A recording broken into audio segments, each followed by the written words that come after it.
బేహద్ పరం మహాశాంతి. ఈరోజు పురుషార్థమునకు ధారణ పాయింట్స్. బాప్ అంటున్నారు, పిల్లలు, ఇప్పుడు మీ లోపల ఒకే ఒక సంకల్పం ఉండాలి. అదేంటి అంటే, నేను బాప్ సమానంగా అయి విశ్వ పరివర్తన కార్యం చేయాలి అని. బాప్ యొక్క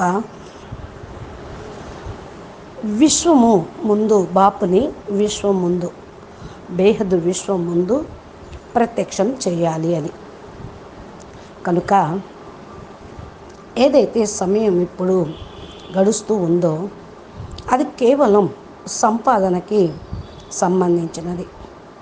అందుకని తమ యొక్క ప్రతి సంకల్పము పైన అటెన్షన్ ఇచ్చుకోండి. సంకల్పాల యొక్క స్పీడును తక్కువ చేసుకుంటూ వెళ్ళండి. ఎందుకంటే సమయం పూర్తిగా ఇప్పుడు చాలా కొద్దిగానే మిగిలి ఉంది.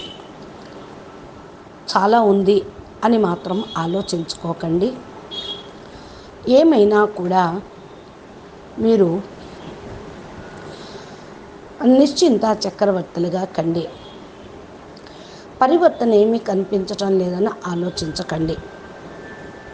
పరివర్తన ఒక్క దెబ్బతోటి అయిపోతుంది.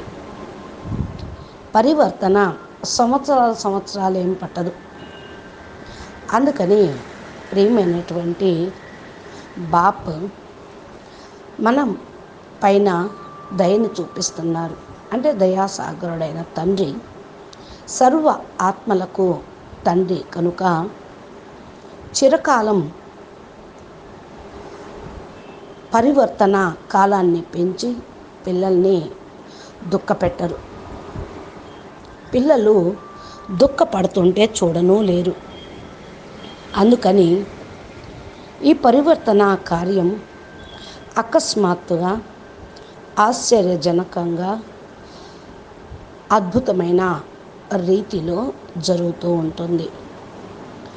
కనుక ఆత్మలు ఈ సమయంలో చాలా దీర్ఘకాలికంగా చాలా దుఃఖాన్ని అనుభవించారు. కానీ ఇప్పుడు అంత కాలము మీరు వెయిట్ చేయాల్సిన అవసరం లేదు. చాలా కొద్ది సమయంలోనే పరివర్తన జరిగేది ఉంది. సమయము కేవలం 108 మంది రత్నాల కోసమే ఆగి ఉంది. ఆ మాల తయారవ్వటంతో, అనగా విజయ రత్నాలు తమ సీట్లో తాము సెట్ అవ్వటంతో పరివర్తన కార్యం స్టార్ట్ అయిపోతుంది. ఏదైతే పిల్లలు సమయాన్ని చూస్తూ పురుషార్థం చేస్తూ ఉంటారో వారి యొక్క నెంబరు వెనుక పడిపోతూ ఉంటుంది. బాప్ అందుకే వార్నింగ్ ఇస్తున్నారు అనుకోండి, ప్రేమగా చెప్తున్నారు అనుకోండి. ఇప్పుడిప్పుడే సంపూర్ణంగా కావాలి అని సంకల్పం చేయండి. అనగా తమ యొక్క మనసు బుద్ధిని ప్రపంచం నుండి బయటికి తీయండి. అన్యదా పిల్లలైనా మీకు ముందుగానే నేను చెప్తూ ఉన్నా, అంతిమ గడియ ఎలా వస్తుంది అంటే ఏ విధంగా విముక్తి జరుగుతుందో అలాగా. అనగా తమ యొక్క మన్ బుద్ధిని పాత ప్రపంచం నుండి తొలగించి ముందుకు తీసుకొని వెళ్ళండి. మీ యొక్క కార్యము, మీ యొక్క సంపర్కంలోకి వచ్చే ఆత్మలను సంపన్నంగా చేయటమే. మీ యొక్క ఇల్లు, అనగా ఆత్మలకి ఇల్లు, పరంధామానికి వెళ్ళే కార్యక్రమం బాపు స్వయంగా చేస్తూ ఉన్నారు. కానీ మీరు చేయాల్సింది ఏమిటి అనగా, బాపు బేహద్ తండ్రి మీకు ఇక్కడ సహయోగం చేస్తూ ఉన్నారు. మీరు చేయాల్సిన డ్యూటీ మీరు చేయండి. బాప్ అయితే మీ డ్యూటీని చేయరు కదా. మీకు అనేక రకాల ఉపాయాలను కూడా చెప్తూ ఉన్నారు పురుషార్థం చేయటానికి. సేవ కోసం ఉపాయాలు చెప్తూ ఉన్నారు. వాటిని అమల్లోకి తీసుకొని రండి. చెప్పటంలోనూ ఆలోచించటంలోనూ ఉండిపోకుండా చేయటంలో కూడా రండి.